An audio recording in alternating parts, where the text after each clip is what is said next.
84 milhões de brasileiros jogando. Só que essa resposta está errada, porque a resposta certa são 67 milhões. O número é da Pesquisa Nacional por Amostra de Domicílios da PNAD. Mas um grupo bem mais seleto vive e muito bem de jogar profissionalmente. Eles moram e treinam em mansões, têm milhões de seguidores nas redes sociais que os consideram ídolos. Só que o sonho de entrar nesse universo milionário também pode acabar mal. Sou pro player, represento o time do Corinthians Free Fire, que é um time do Corinthians na área de esportes. Sem inspiração para muita molecada. A minha meta de vida foi sempre ajudar minha família. A coisa assim inicial que eu dei para minha mãe foi um carro para ela, entendeu? Meu nome é Bruno Góes, sou mais conhecido como Nobru. Nobru, 19 anos. Mais de 22 milhões de seguidores em diferentes redes sociais. Se você não me conhece, com certeza você não está acompanhando tanto essa parte de gamer.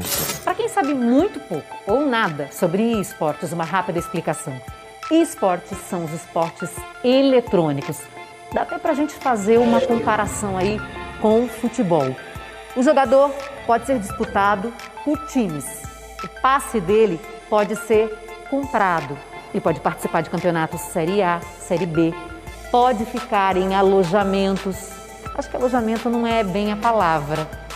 Muito modesto, né, quando se trata disso aqui. Melhor a gente falar em mansões, com essa estrutura, com essa área de lazer, essa piscina e muito mais. Essa é uma gaming house. Com churrasqueira, banheira de hidromassagem, 6 quartos. Quem mora na mansão em São Paulo são os jogadores da Loud, uma das maiores equipes brasileiras do jogo Free Fire para celular. Você é de onde? São Luís de Maranhão. Do Pernambuco. Do Rio Grande do Sul, Santo André. Sou de Recife. Também sou de São Paulo, Itaquera.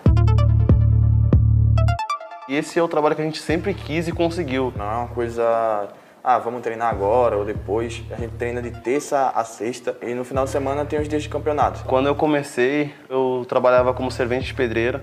E naquele tempo, das 6 até umas 3 da manhã, eu jogava todos os dias, que era o tempo assim que eu conseguia treinar bastante. Me dediquei bastante e consegui entrar em equipes de Free Fire. A sua vida mudou bastante. Começou a mudar tudo, hoje ajudo a minha família com questões financeiras.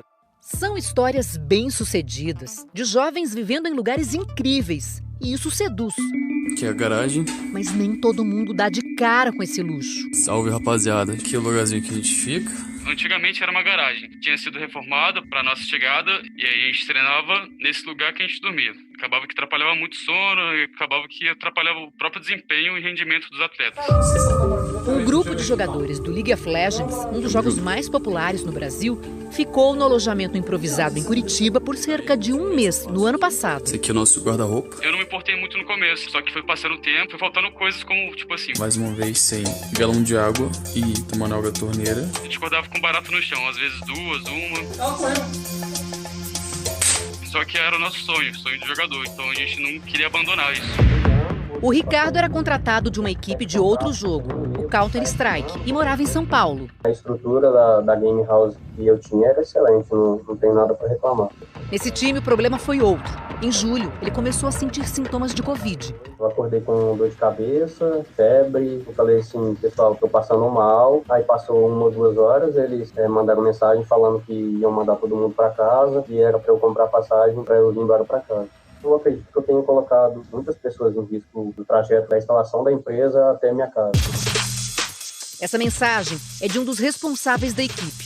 Se você usar sua máscara, luvas e ir para sua casa, é bem melhor do que ficar na gaming house com tanta gente irresponsável que não toma nenhum cuidado ou presta atenção nas orientações que passamos. Quando ele chegou da viagem de São Paulo a Belo Horizonte, fez o teste. Eu acabei contraindo o coronavírus dentro da instalação da equipe. Agora, ele está processando o time. Muitas das vezes as pessoas ficam com medo de conseguir arrumar outro time e acabam ficando com medo de entrar na justiça e buscar alguma coisa que é de direito dela, sabe? Esse advogado especialista em direito de esporte eletrônico defende Ricardo e Bruno na justiça. A lei não prevê formalmente o esporte eletrônico como um esporte, então a gente automaticamente aplica a lei desportiva, que é a famosa Lei Pelé. Muitos deles não são registrados, muitos não recebem salários adequados. O Ministério Público do Trabalho tem recebido denúncias. Eles relatam desgaste emocional, muita tensão, muita crise de ansiedade, crises de pânico. A atividade ela é muito sedutora, existe sim uma perspectiva de altos ganhos financeiros, de reconhecimento social, mas isso acontece para 1 em 1 milhão. 67 milhões de pessoas consomem games no Brasil, a maioria, claro, por lazer. O setor de esportes eletrônicos deve faturar mais de $1 bilhão esse ano. Nesse setor, equipes estruturadas oferecem geralmente um lugar organizado para moradia, um espaço separado para o treinamento e vários profissionais para dar suporte à rotina dos gamers. Acompanhamento psicólogo, a fisioterapeuta, a gente passa muito tempo fazendo um movimento repetitivo. Segurando o celular, às vezes pesa, então isso pode causar alguma lesão. A empresa desenvolvedora do League of Legends diz que não interfere na administração das equipes que participam das competições, que os times têm total independência na tomada de decisões. O time que contratou o Bruno, Tigers Gaming, não existe mais. O ex-diretor disse neste vídeo que não estava previsto em contrato dos atletas alojamento.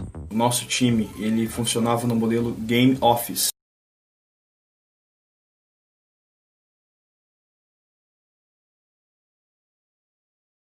Do time, eles trabalham, treinam e eles voltam para suas casas. Um dos funcionários ofereceu hospitalidade para eles. Tinham acesso à cozinha, que tinha água, refrigerante, suco.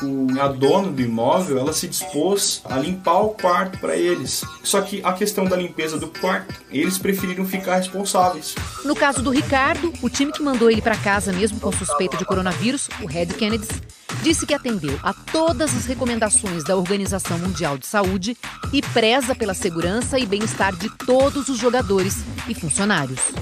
Você fica assim, com os olhos brilhando, você só quer ir, você pega um contrato, você nem lê, você sai assinando. Se você conseguir fazer um teste, ficar 2 dias na equipe para ver se você vai se adaptar bem, também seria algo interessante. Se pudesse voltar atrás, seria isso que você iria fazer? Ah, sim, com certeza.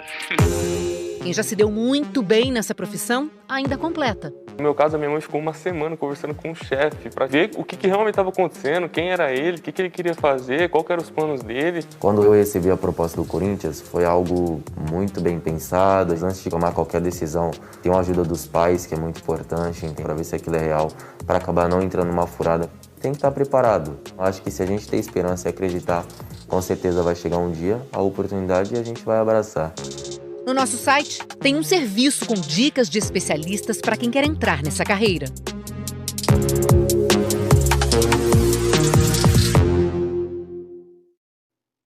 E o Nobru, um dos gamers de sucesso que você viu na reportagem, participa também do nosso podcast. Ele conversou com o Murilo Salviano e a Juliana Gerardi sobre a rotina desses jogadores profissionais, o retorno financeiro e deu ainda dicas para quem quer seguir carreira. Então, para ouvir, basta apontar a câmera do seu celular para esse código aqui no canto da tela. Já está no ar. É um time do Corinthians na área de esportes, sem inspiração para muita molecada. A minha meta de vida foi sempre ajudar minha família. A coisa assim, inicial que eu dei para minha mãe foi um carro para ela, entendeu? Meu nome é Bruno Góes, sou mais conhecido como Nobru. Nobru, 19 anos. Mais de 22 milhões de seguidores em diferentes redes sociais brasileiras do jogo Free Fire para celular. Você é de onde? São Luís de Maranhão. Do Pernambuco. Do Rio Grande do Sul, Santo André. Sou de Recife. Também sou de São Paulo, Itaquera. E esse é o trabalho que a gente sempre quis e conseguiu. Não é uma coisa... vamos treinar agora ou depois. A gente treina de terça a sexta e no final de semana tem os dias de campeonato. 67 milhões de pessoas consomem games no Brasil, a maioria, claro, por lazer. O setor de esportes eletrônicos deve faturar mais de $1 bilhão esse ano. Nesse setor, equipes estruturadas oferecem geralmente um lugar organizado para moradia, um espaço separado para o treinamento e vários profissionais para dar suporte à rotina dos gamers. Acompanhamento psicólogo, a fisioterapeuta, a gente passa muito tempo fazendo um movimento repetitivo. Segurando o celular, às vezes pesa, então isso pode causar alguma lesão. Muito modesto, né, quando se trata disso aqui. Melhor a gente falar em mansões, com essa estrutura, com essa área de lazer, essa piscina e muito mais. Essa é uma gaming house. Com churrasqueira, banheira de hidromassagem, 6 quartos.